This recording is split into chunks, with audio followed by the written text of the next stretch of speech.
బ్రిటన్కు చెందినటువంటి ఒక వార్తా సంస్థకు ఇచ్చినటువంటి ఇంటర్వ్యూలో పాకిస్తాన్కి చెందినటువంటి మంత్రి పొరపాటుగా అలవాట్లో పొరపాటుగాను ఓవరాల్గా నిజాలు బయట పెట్టేసి చివరికి నాలుగు ఖర్చుకున్నటువంటి పరిస్థితి. ఏంటా నిజాలు, ఏంటా విషయం అనేటువంటి అంశాల్లోకి వెళ్తే రిపోర్టర్ అడిగినటువంటి ప్రశ్నకి పాకిస్తానే ఉగ్రవాదాన్ని ప్రేరేపిస్తుంది, గత కొద్ది కాలంగా ఉగ్రవాదులందరికీ కూడా కొద్ది కాలమే ఉంది, దశాబ్దాల కాలంగా పాకిస్తానే ఫండ్స్ సప్లై చేయటం కానీ, అమ్నీషియా ఏదైతే ఆయుధాలు సప్లై చేయటం కానీ ఇలాంటివన్నీ కూడా చేస్తూ ఉంది, దీనికి మీరు ఏమంటారని అడిగినటువంటి ప్రశ్నకి అమెరికా అలాగే పాశ్చాత్య దేశాలకు, పశ్చిమ దేశాలకు, బ్రిటన్కు సపోర్ట్ చేస్తూ ఈ విధంగా తాము చేయాల్సి వచ్చిందని గత 3 దశాబ్దాలుగా అంటే 30 ఏళ్ల నుంచి అమెరికా కోసం, బ్రిటన్ కోసం, ఇతర పశ్చిమ దేశాల కోసం ఈ విధంగా ఉగ్రవాదులకి సహకరించేటువంటి ఈ డర్టీ వర్క్ మేము చేస్తున్నాము, ఈ మురికి పని మేము చేస్తున్నాము అని చెప్పి ఆయన మాట్లాడటం జరిగింది. వెంటనే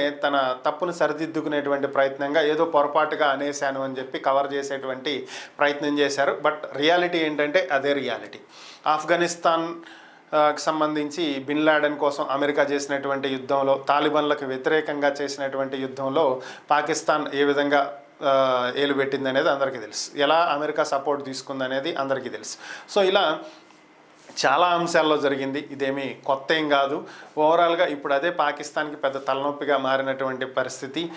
ఓ పక్క అటు బలూచ్ లిబరేషన్ ఆర్మీ కావచ్చు, ఇటు తెహ్రీకి తాలిబాన్ కావచ్చు, ఇలా అనేక మంది పాకిస్తాన్ మీద పడుతూ ఉన్నటువంటి పరిస్థితి. ఇప్పుడున్నటువంటి సిచ్యువేషన్ ఎలా ఉంది అంటే పాకిస్తాన్కి ముందు నొయ్యి వెనక గొయ్యి.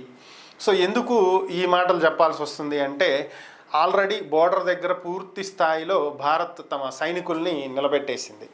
సో ఓవరాల్గా అన్ని రకాలుగా ఆర్మీ సిద్ధంగా ఉంది, మరోపక్క ఎయిర్ కమాండర్ సిద్ధంగా ఉన్నారు, నేవీ సిద్ధంగా ఉంది. ఆల్రెడీ మన ఐఎన్ఎస్ విక్రాంత్ అరేబియా మహాసముద్రంలోకి వెళ్ళింది, అక్కడ ఆల్రెడీ డ్రిల్స్ స్టార్ట్ చేశారు. సో ఓవరాల్గా అన్ని రకాలుగా ఎదుర్కొనడానికి ఇండియన్ ఆర్మీ త్రివిధ దళాలు చాలా సిద్ధంగా ఉన్నాయి. మరి పాకిస్తాన్ పరిస్థితి ఏంటంటే వాళ్ళకు ఉన్నటువంటి ఆర్మీ పవరే చాలా తక్కువ. దాంతోపాటుగా బలూచ్ లిబరేషన్ ఆర్మీని ఎదిరించడానికి భారీ స్థాయిలో సైనికులను అక్కడ మోహరించారు. ఇప్పుడు ఇక్కడ యుద్ధం చేయాలంటే వాళ్ళందరినీ ఇక్కడికి తీసుకురావాలి. వాళ్ళందరినీ ఇక్కడికి తీసుకొస్తే అక్కడ సైనికులు తగ్గిపోతారు కాబట్టి అక్కడ ఉన్నటువంటి తిరుగుబాటుదారులు ఆర్మీ మీద తిరగబడి వాళ్ళ మీద పోరాటాలు చేస్తారు. సో దీంతో పాటుగా బలూచ్ లిబరేషన్ ఆర్మీతో పాటుగా తెహ్రీకి తాలిబాన్ వాళ్ళు ఆల్రెడీ పాకిస్తాన్ కోసం కాసు కూర్చుని ఉన్నారు.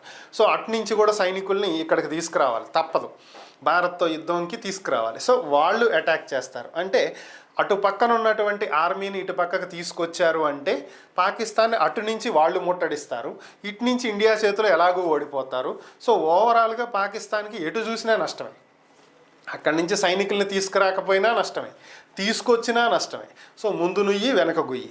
ఇట్లాంటి పరిస్థితుల్లో ఉన్నటువంటి పాకిస్తాన్ ఇంకా మీసాలు తిప్పటం, తొడలు కొట్టడం, ఏదో చేస్తామని చెప్పడం అనేది చాలా హాస్యాస్పదమైనటువంటి అంశం.